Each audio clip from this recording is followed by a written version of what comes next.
Hello दोस्तों, आपका स्वागत है आपके यूट्यूब चैनल राहुल मैथ्स पे। आज हम आप लोग के फिर से डिविजिबिलिटी रूल यानी विभाज्यता के नियम बताने वाले हैं, जिसमें इस वीडियो में आज हम लोग जानेंगे 7 से विभाज्य के नियम। और इस विभाज्य के नियम कुछ अलग तरीका से हम बताने वाले हैं। आप लोग 7 से विभाज्य के नियम जानते होंगे, फिर भी इस वीडियो में हम दूसरा तरीका से विभाज्य के नियम बताने वाले हैं। तो आइए इस वीडियो के माध्यम से समझते हैं। और एक बात हो कि आप लोग जानते हैं कि कोई भी एग्जाम हो, विभाज्य का नियम बहुत महत्वपूर्ण भूमिका निभाता है।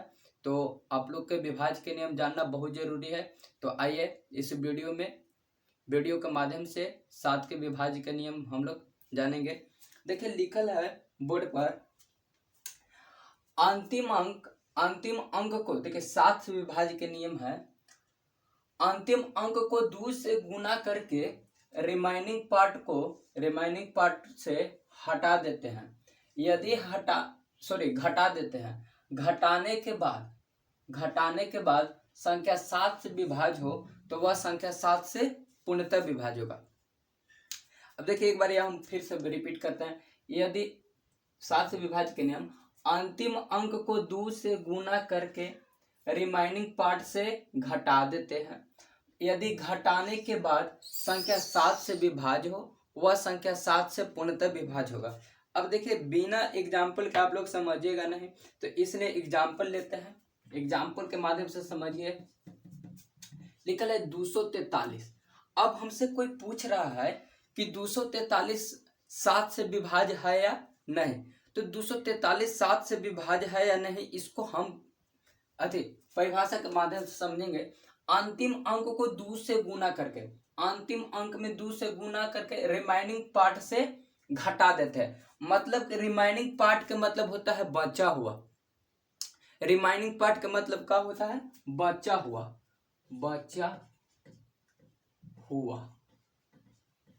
हुआ। तो अब इसमें अंतिम पार्ट के 2 से गुना करिए, तो 2 से गुना करिएगा तो 3 दूना के 6, यानी अंतिम अब जब बच गया कितना? 24। अब 24 में से जितना गुना करके हुआ है उसमें 24 में से घटा दीजिए। तो 24 में से कितना गुना करके मिला? 6, तो 6 घटा देंगे। तो जब देखिए अब कितना हो गया? 14 में से 6 गया 8, यही कितना हो गया? 1, 18। अगर संख्या घटाने के बाद लिखल है, यदि घटाने के बाद संख्या 7 से विभाज्य हो, वह संख्या 7 से पूर्णतः विभाज्य होगा। अगर 18 7 से विभाज्य हो रहा है तो हम बोलेंगे 243 भी 7 से विभाज्य होगा। अगर 18 7 से विभाज्य नहीं हो रहा है तो हम बोलेंगे कि 243 भी 7 से विभाज्य नहीं होगा। तो अब आप लोग जानते हैं कि 7 के पहाड़ा में 18 नहीं आता है, तो यानी 7 से 18 विभाज्य नहीं हो रहा है, इसीलिए हम बोलेंगे कि 243 भी 7 से विभाज्य नहीं होगा। एग्जाम्पल में एक और लेते हैं, 2002। अब देखिए 2002 कोई हमसे पूछ रहा है कि 7 से विभाज्य है या नहीं, हाँ और ना में जवाब देना है। तो सबसे पहले अंतिम अंक से क्या करना है? गुना। तो अंतिम अंक में करेंगे 2 दूना के 4। अब रिमाइनिंग पार्ट से घटा देना है कि बचा हुआ, मतलब कि यहाँ से 4 घटा देना है। तो 4 घटाइएगा तो कितना हो जाएगा? 4 घटाइएगा तो 6, यहाँ हो जाएगा 9, 196। अब देखिए अब 196 तो यहाँ पे बड़ा अंक हो गया, फिर भी अब ये लग रहा है कि बड़ा है, तो फिर हम वही प्रक्रिया अगला स्टेप में भी कर सकते हैं, कोई दिक्कत नहीं है। तो यहाँ पर भी करिए, 2 से गुना करिए, सेम एकदम प्रक्रिया इसमें भी हो सकता है। तो 6 दूना के 12, तो यानी इसमें से 12 घटाइए, तो 12 घटाइएगा तो कितना हो जाएगा?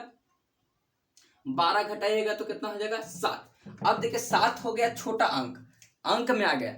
192 से हम लोग कन्वर्ट के कितना में? अंक में कर दे। अब अंक होता है छोटा, तो अब देखिए 7 7 से विभाज्य हो रहा है, तो इसलिए हम कहेंगे कि 2002 भी 7 से विभाज्य होगा। और एक एग्जाम्पल और देखेंगे, 343 में अब देखिए 343 वही बात फिर से पूछ रहा है कोई आदमी कि 343 7 से विभाज्य है या नहीं। तो सबसे पहले क्या करेंगे कि अंतिम अंक में गुना करिए, तो 3 दूना के 6 घटाइए कितना हो जाएगा 8 2। अब देखिए 7 के पहाड़ा में 28 आता है, 7 चौक 28, यानी 7 से 28 कट रहा है, इसलिए हम बोलेंगे कि 243 भी 7 से कटेगा।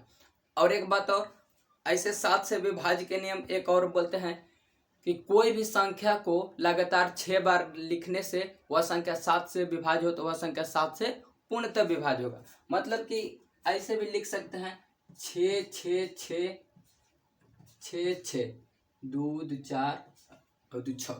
अब देखिए 6 हम 6 को लिख दिए। अभी कोई भी पूछ रहा है, कोई भी आदमी पूछ रहा है कि 6 6 6 6 6 6 बार लिख ले और पूछ रहा है हमसे कि 7 से विभाज्य है या नहीं, तो सबसे पहले देखेंगे कि ई अंक अच्छा कै बार लिखल है। तो 1 2 3 4 5 6 बार लिखल है। तो कोई भी संख्या अगर लगातार 6 बार लिखल है तो पक्का है कि वह संख्या 7 से पूर्णतः विभाज्य होगा। पक्का है कि वह संख्या कितना से 7 से पूर्णतः विभाज्य होगा, इसीलिए इस संख्या को बोलेंगे कि 7 से विभाज्य होगा। जैसे में एक और एग्जांपल हम लोग लेते हैं, एग्जांपल 10 10 10 10 10 10 10 10 1 2 3 4 5 6।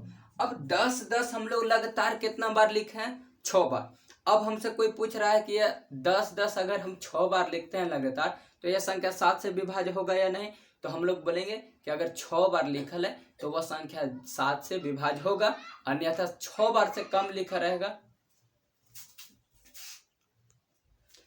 तो यहाँ पे देखना है कि 10 10 कितना 1 2 3 4 5 6, यानी 10 10 6 बार है, तो हम बोलेंगे कि यह संख्या 7 से पूर्णतः विभाज्य होगा। एक और हम एग्जांपल लेंगे इस नियम पे, 9 6 9 8 7 6। अब देखिए इतना बड़ा हम लिए हैं संख्या, अब कोई हमसे पूछ रहा है कि यह संख्या 7 से विभाज्य है या नहीं, तो सबसे पहले हम अभी बताएं कि अंतिम संख्या से दो से गुना करके रिमाइनिंग पार्ट यानी कि बचा हुआ पार्ट से घटा दे, यानी 6 दूना के कितना हो जाएगा 12, घटाएं तो कितना हुआ 5 7 9 6। अब देखिए अभी भी ये संख्या कौची है बड़ा है, संभव नहीं है बिना भाग दिले 7 से बताना, तो फिर वही प्रक्रिया हम इस संख्या में भी करेंगे। 2 से गुना करें 5 दूना के 10, घटाएंगे कितना हो जाएगा 7 8 6। फिर यही प्रक्रिया इसमें भी करेंगे, कहा कि ये संख्या बड़ा है कि 7 दूना के 14, 14 कितना यानी घटाएंगे तो 4, अभी कितना हो जाएगा 5। अब देखिए 54 हो गया। अब 54 7 से विभाज्य होता है, 7 का 7 7 दूनी 14 7 21 7 4 28 7 25 35 7 6 42 7 57 7 8 56 नहीं हो रहा है, काहे कि 7 के पारा में 7 8 56 होता है, 54 नहीं आता है। तो इसीलिए हम बोलेंगे कि अगर 54 विभाज्य नहीं हो रहा है तो हम बोलेंगे कि कितना 69 87 6 भी ये संख्या 7 से विभाज्य नहीं होगा।